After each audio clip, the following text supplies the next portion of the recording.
মুহাম্মদুর রাসূলুল্লাহ সাল্লাল্লাহু আলাইহি ওয়াসাল্লাম জিবরিল ফেরেশতার সাথে এই মেরাজে গমন করার সময় বাইতুল হারাম থেকে বাইতুল মুকদ্দাসে পৌঁছার সময় আল্লাহ সমস্ত নবী রাসূলগণকে সেখানে একত্র করে দিয়েছিলেন।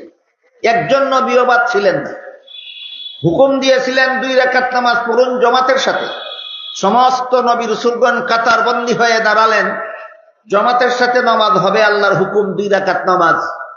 কাতারবন্দি হয়ে দাঁড়িয়ে সমস্ত নবীগণ অপেক্ষা করছিলেন ইমামতি করবে কে। জিবরিল ফেরেশতা আমাদের নবীর হাত মুবারক ধরে সামনে বাড়িয়ে দিয়ে বলেছিলেন, আপনাকে আজকে আল্লাহ ইমামুল মুরসালিন বানাবার জন্য এখানে এই পয়গম্বরী নামাজের জামাতের ব্যবস্থা করেছেন। এই ঘটনা জ্বলন্ত প্রমাণ যে আমাদের নবীর একটা আলাদা মর্যাদা হলো তিনি ইমামুল মুরসালিন ছিলেন। ইমামুল, আমাদের নবী সশরীরে জীবিত অবস্থায়, জাগ্রত অবস্থায় সশরীরে 27 আসমানের উপরে ভ্রমণ করেছিলেন, জান্নাত জাহান্নাম সচক্ষে দেখেছিলেন, আল্লাহর সাথে সাক্ষাৎ করে কথাবার্তা বলেছিলেন। এই ঘটনাটাকে আমাদের নবীর মেরাজ বলা হয়।